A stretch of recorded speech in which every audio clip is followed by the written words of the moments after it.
Shalom. Kita akan bersama-sama membaca firman Tuhan yang terambil dari Injil Lukas pasal 23.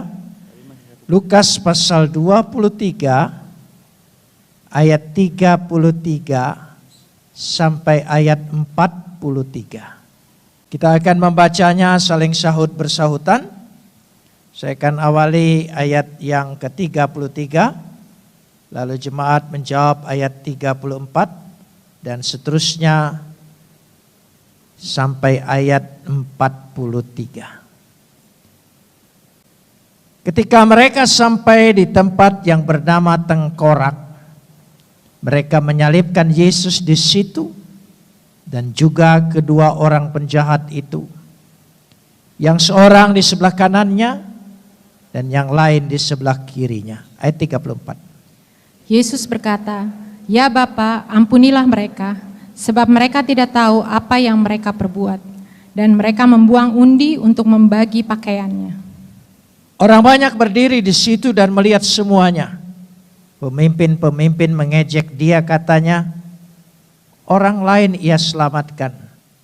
Biarlah sekarang ia menyelamatkan dirinya sendiri.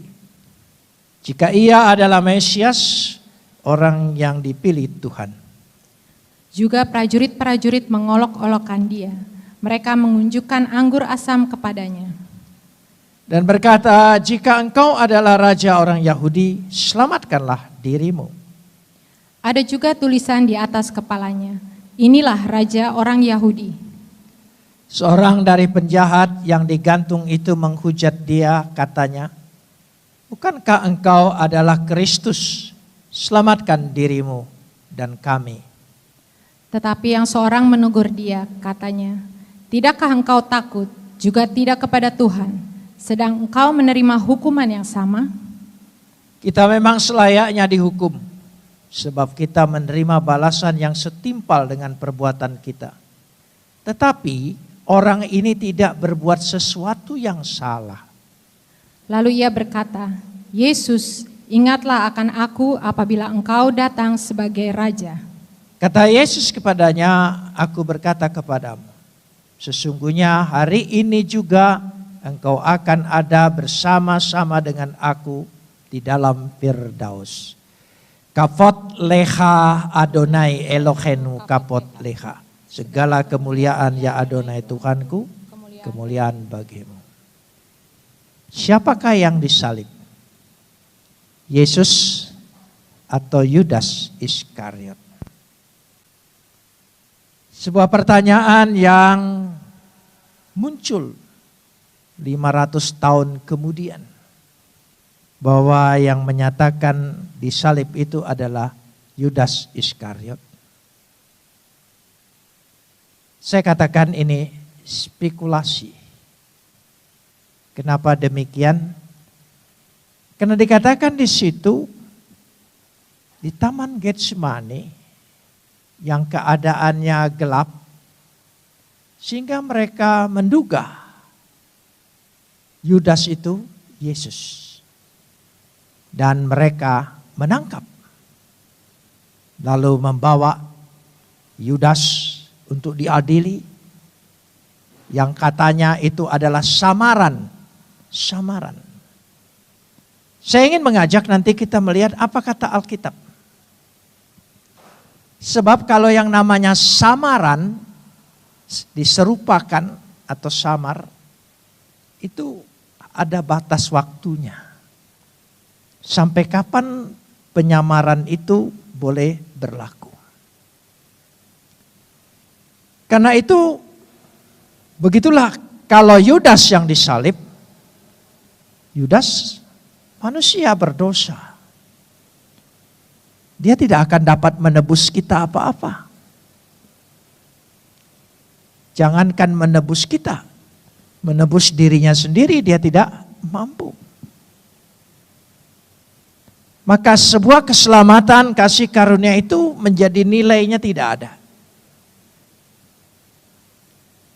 Seandainya manusianya itu disalibkan, karena Yudas tidak punya keperadaan. Sebagai firman yang sehakikat dengan Tuhan. Dia tidak punya kekuatan apa-apa. Tapi begitulah pendapat dunia. Kadang-kadang pendapat-pendapat di dunia ini kelihatannya menarik sepintas. Spekulasi-spekulasi itu menarik. Dan itu adalah bentuk daripada dosa. Iblis di dalam menggoda manusia. Kita ingat dari sejak awal ketika Hawa melihat buah itu.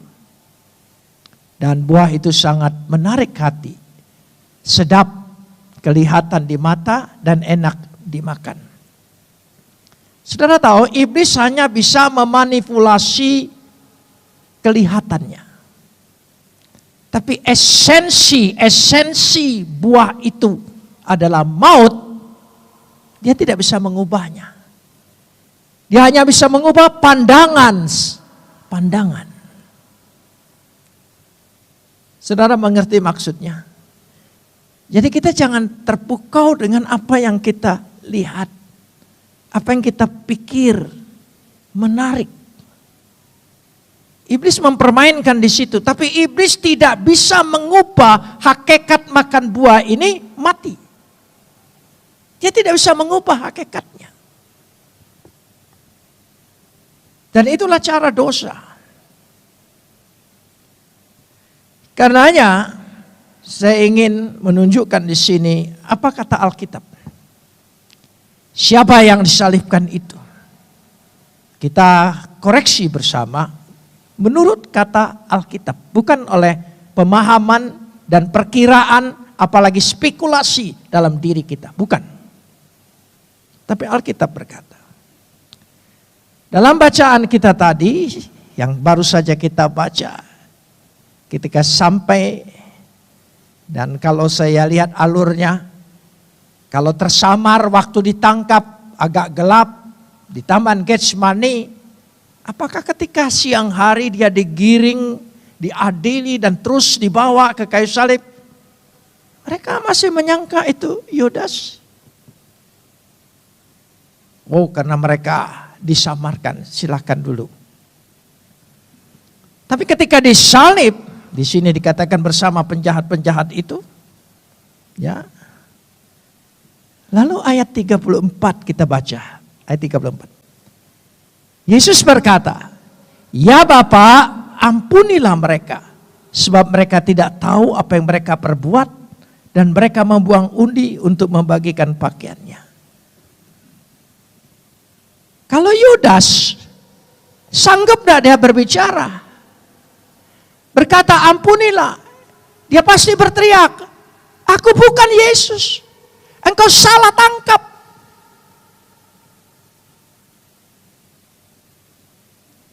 Ampunilah. Mungkin Yudas berkata, "Terkutuklah engkau menangkap aku yang salah."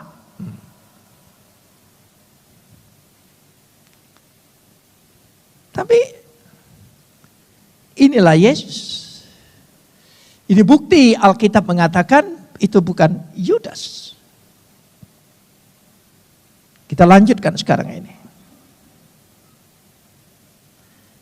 Ketika orang-orang itu melihat semua, sambil mengejek dia. Tapi terbalik dari kata-kata ejekannya, bahwa orang-orang setempat melihat ini Mesias. Yang mengaku Mesias katanya. Karena itu dia berkata, "Selamatkan dirimu."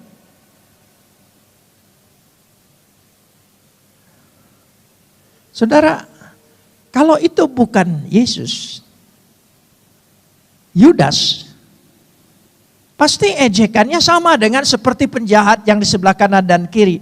Kita ini sudah memang setimpal dengan kesalahan kita.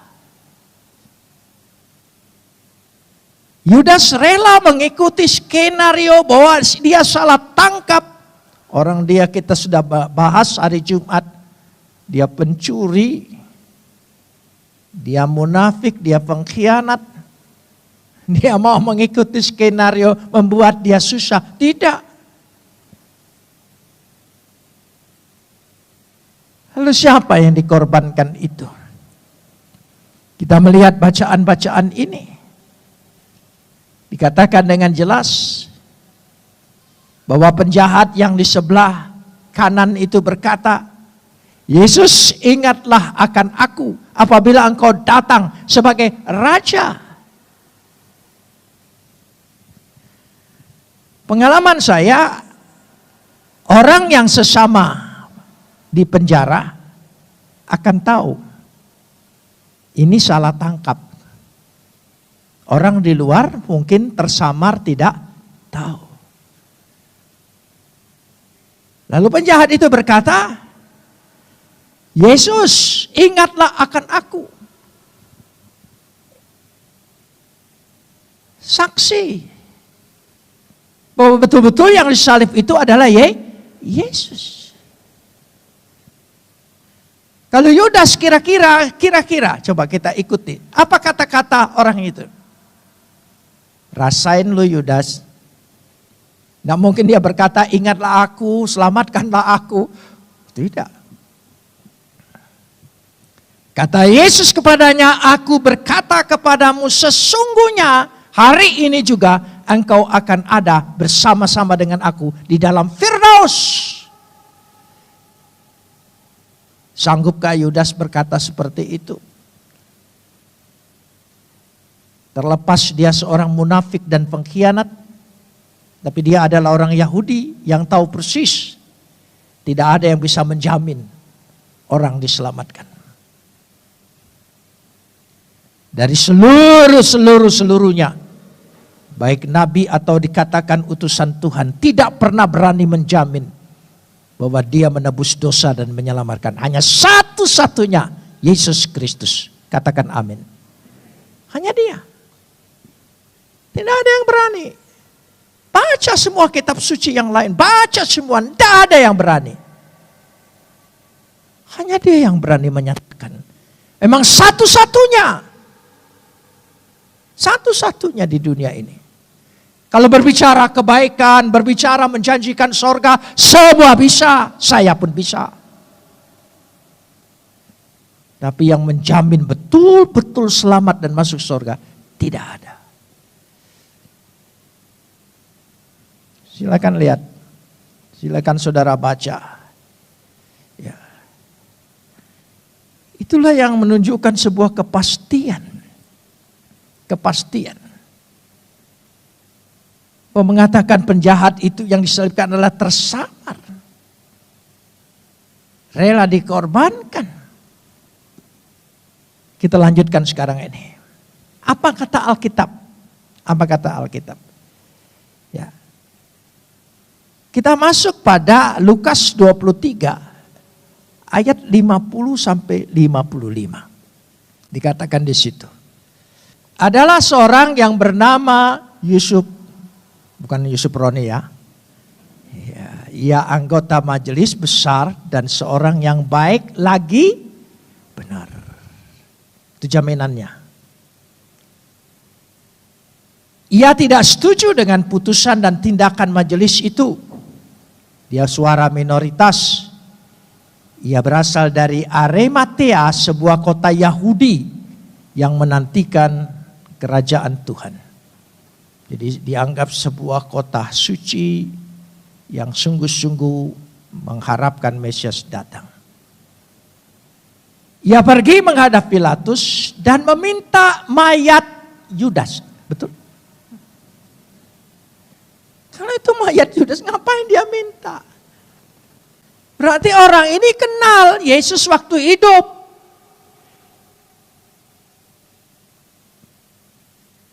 Kalau itu penyamaran setelah mati, baru kelihatan. Oh ternyata Yudas. Sebab penyamaran itu ada batas waktunya untuk terlihat bahwa ini samaran.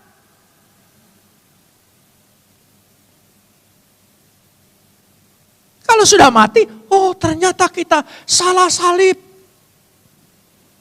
Yudas yang disalib.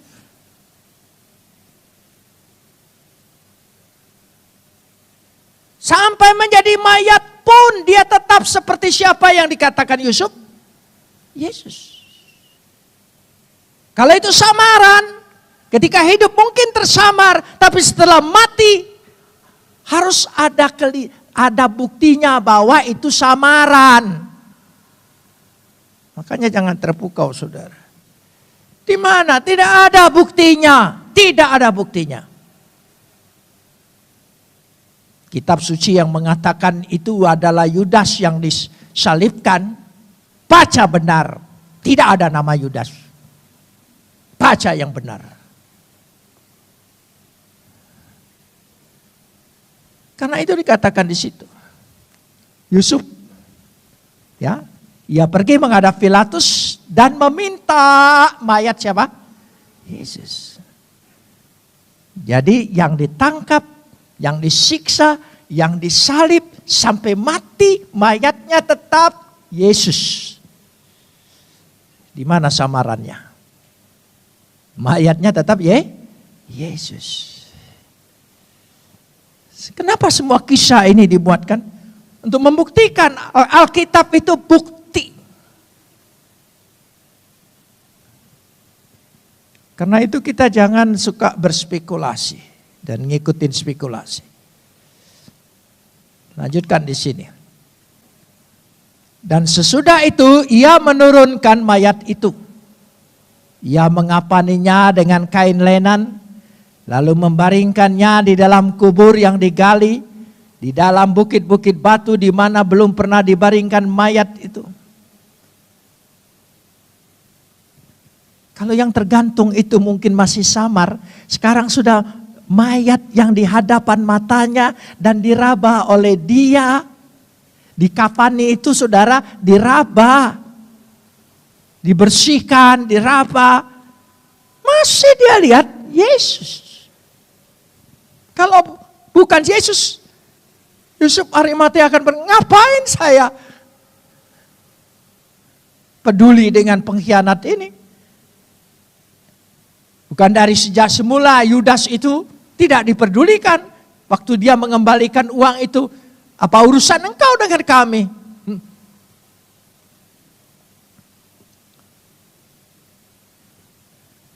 Dan ayat 55 ya. Dan apa? Perempuan-perempuan yang apa? Yang datang bersama-sama dengan Yesus dari Galilea, yang kenal betul bentuk rupa dan sebagainya, yang tidak mungkin keliru.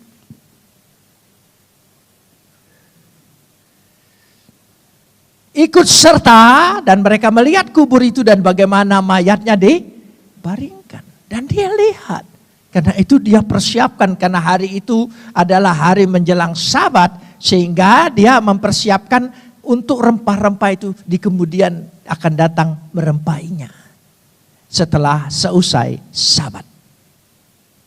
Perempuan-perempuan melihat di mana diletakkannya, melihat mayat itu.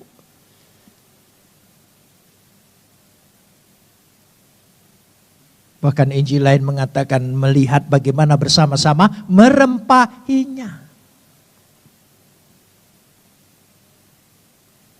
Itu kita lihat.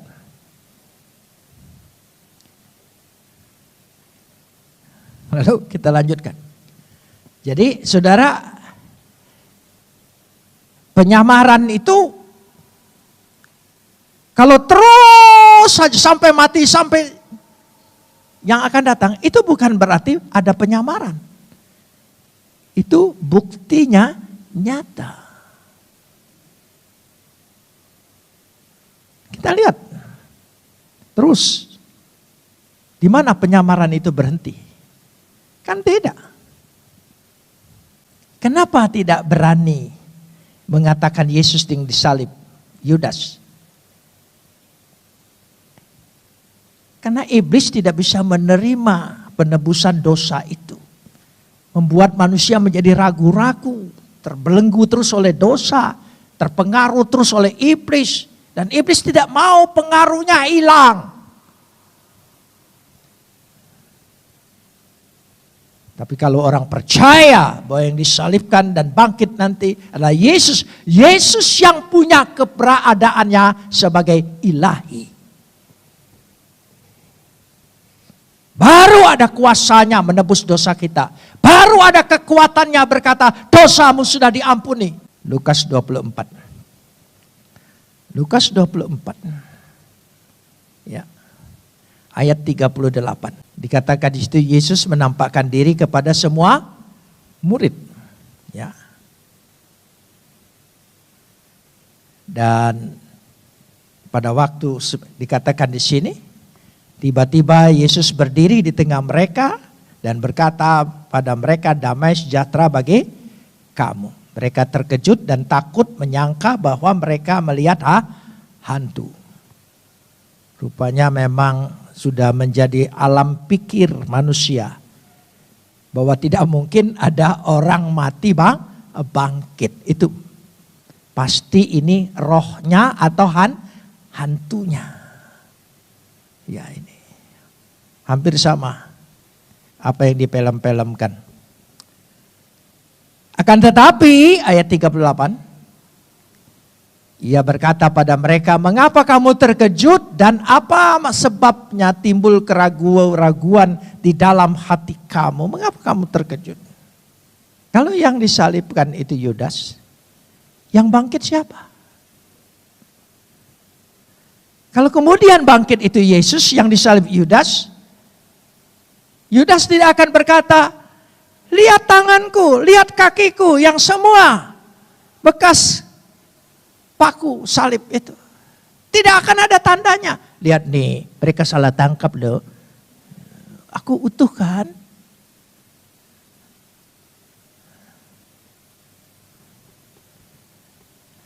Saya ingin tegaskan ini.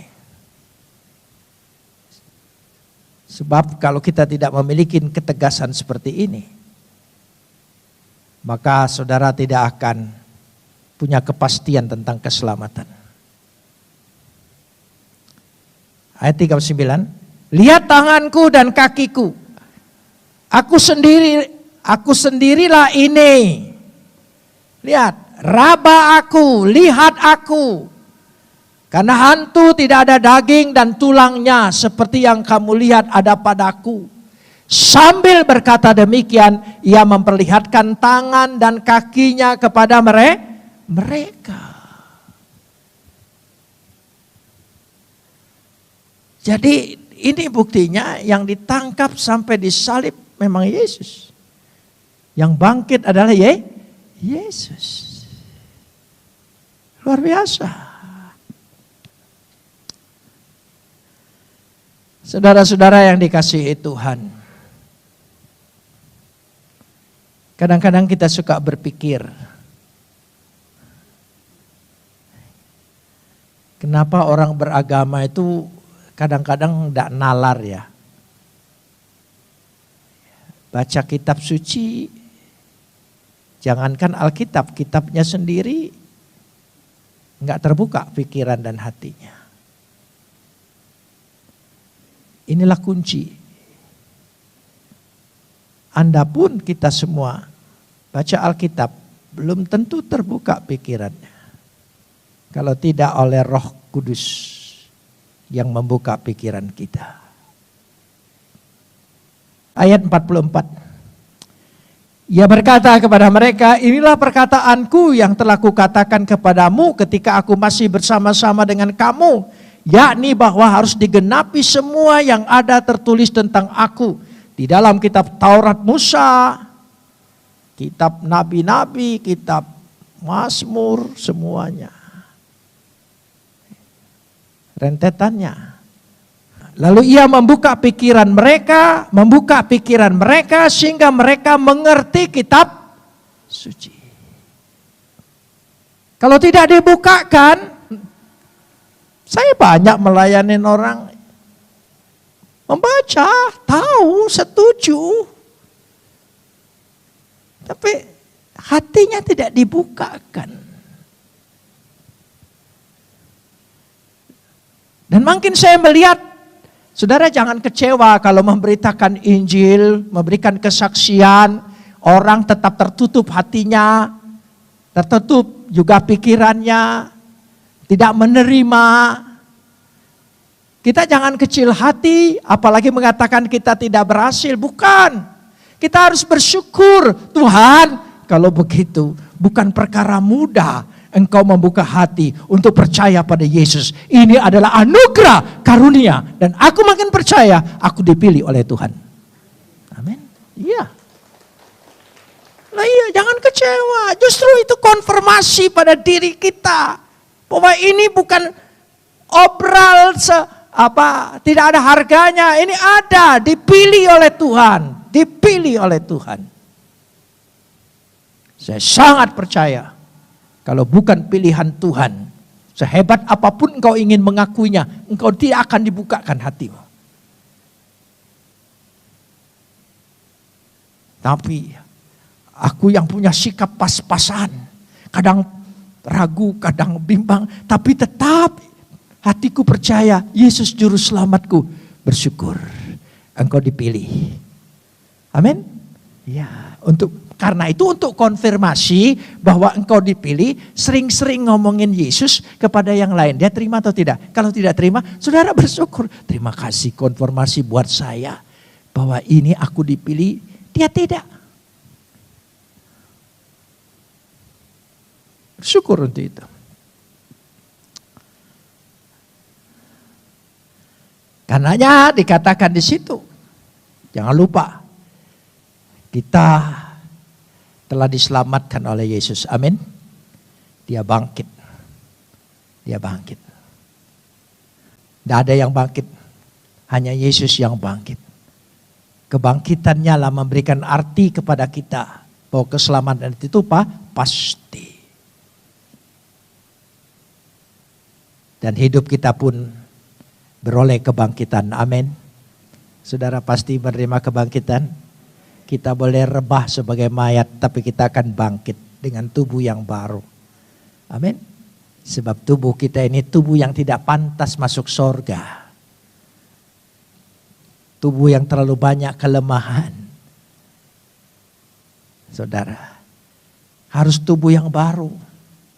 Kalau tubuh yang seperti ini, sudah umur seperti ini masuk sorga, lututku sudah mulai gemetar. Otot-otot sakit sana, sakit sini. Ya. Kepala sering pusing. Begitu. Tapi dengan tubuh yang baru, seperti yang dimiliki Yesus, tubuh yang baru diberikan kepada kita, dia sulung dari antara segalanya. Luar biasa. Amin. Kita bisa menikmati tubuh yang diciptakan oleh Tuhan. Ini juga diciptakan, tapi ini KW. Karena ada batas waktu. Ada batas waktu. Dulu lihat jauh kelihatan. Sekarang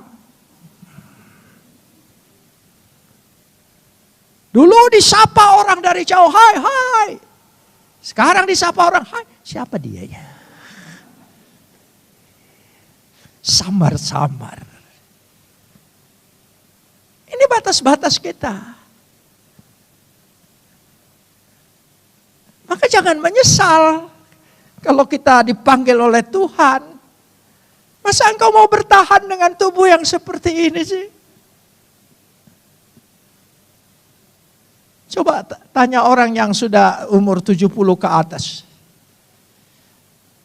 Tanya. Rata-rata semua berbicara, aku sudah capek. Sudah capek. Capek. Kok hidup capek ya? Dia ingin ada satu peralihan yang baru.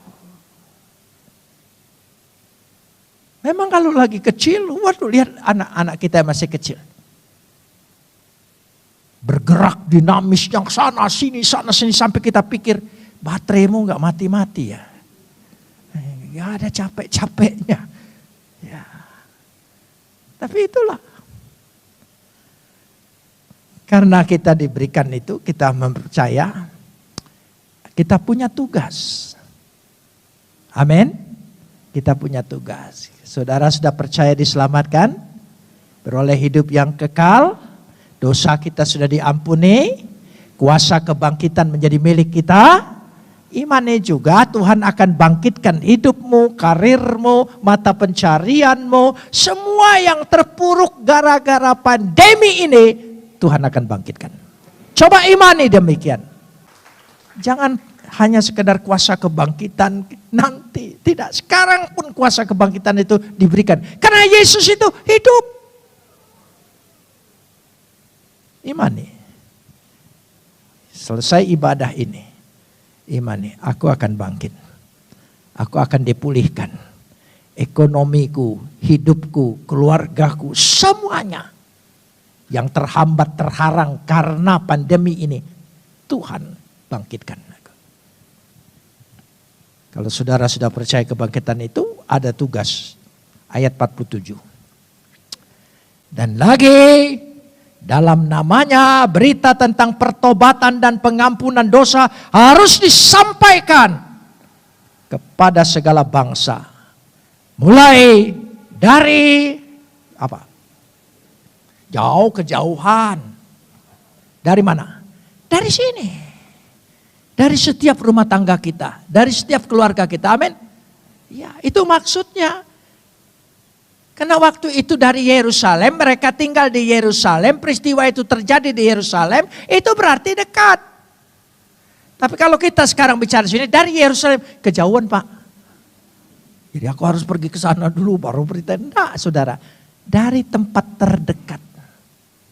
Dari gereja ini, dari rumah tangga kita, keluarga kita, amin. Ya, beritakan itu. Bahwa sudah ada pengampunan dosa. Supaya kita tidak terikat dan terpengaruh. Masih terus mengikuti pengaruh iblis itu.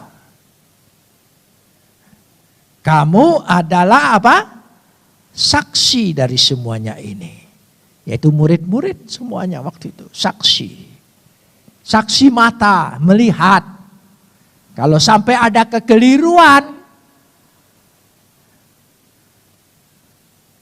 Bahwa tersamar, sudah ada ceritanya sebelum 500 tahun kemudian.